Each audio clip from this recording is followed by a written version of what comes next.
महाराज पदरी एकच आला, पोटी एकच आला, दुसरा आला असता तरी तो सुद्धा तुमच्या स्वराज्यासाठी मी दिला असता.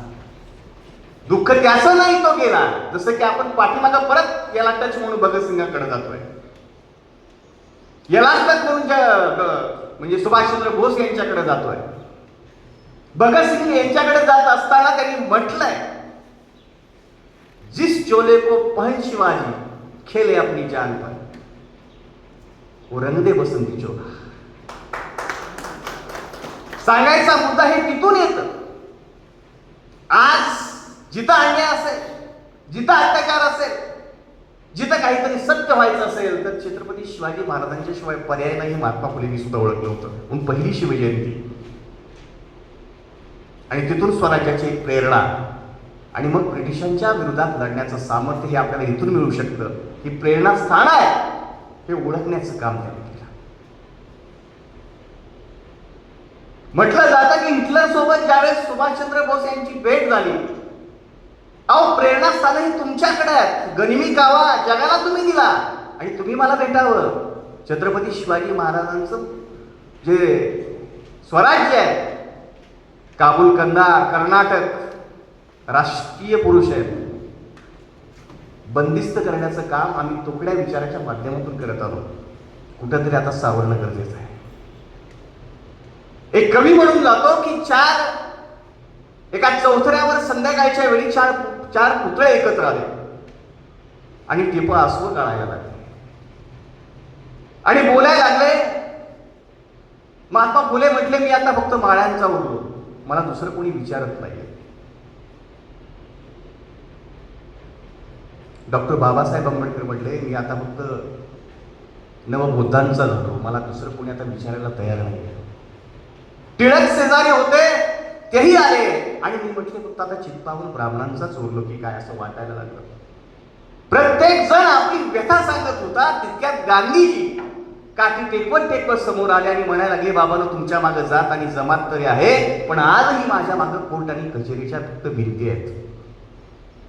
हा विचार समोर आला. हा विचार ज्यावेळी समोर येतो त्यावेळी लक्षात येतं की आपण नेमकं करतोय काय.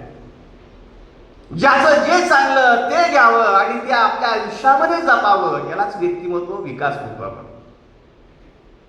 यालाच आपण सॉफ्ट स्किल डेव्हलपमेंट म्हणतो. जे जे चांगलं आहे ते मला हवं आहे, जे वाईट आहे माझ्यात असो किंवा जगात असो ते त्याच्यातही गेलं पाहिजे आणि पहिल्यांदा माझ्यातलं गेलं पाहिजे. दुसऱ्याला वाईट मानण्याच्या अगोदर स्वतःला वाईट व्हावं लागतं, स्वतःच्या मेंदूला वाईट करावं लागतं, स्वतःच्या हृदयाला वाईट करावं लागतं, तर आपण समोरच्याला वाईट बोलू शकतो. पहिल्यांदा प्रक्रिया आपल्यावर होते. तसं मासाहेब जिजाऊन पहिल्यांदा प्रक्रिया छत्रपती शिवाजी महाराजांना चांगलं बनवण्याचं काम केलं. स्वराज्य आपोआप चांगलं होईल. एक माणूस चांगला झाला, मी दुसऱ्याला बदलायला जाऊन उपयोग नाही, मला स्वतःमध्ये बदल करणं अपेक्षित आहे. जग वाईट आहे म्हणून स्वतः चिडचिडेपणा करून मला काहीतरी बीपी किंवा मला शुगर करून घेण्यात माझा नाही.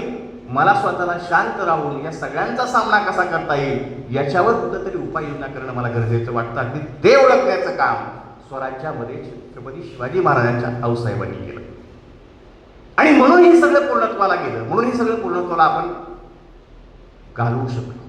व्यक्तिमत्वच असं बनवलं की येणाऱ्या अनेक पिढ्या आज 396-97 पर्यंत म्हणजे 400 वर्षापर्यंत आपण जातोय, तरी सुद्धा आदर्श वाटावा, घ्यावा आणि आणखीन या आयुष्याला पुरून उरावा एवढा अत्यंत मोठा दैदिप्यमान इतिहास छत्रपती शिवाजी महाराजांच्या नावाच्या माध्यमातून आपल्यापर्यंत पोहोचण्याचं काम होतं. ते केलं जातं आणि म्हणून एक निष्कलंक राजा, चारित्र्य संपन्न राजा, चारित्र्याच्या बाबतीत आता काही उदाहरणं काल्पनिक असतील, काही त्याच्यामध्ये ठेवण्याचं काम केलं असेल, पण राजाच्या पाटलाचं एक उदाहरण सांगितलं जातं. 1678 मध्ये बेळवाडीचा किल्ला लढवण्यासाठी सकोजी गायकवाड नावाचा एक सरदार छत्रपती शिवाजी महाराजांनी पाठवला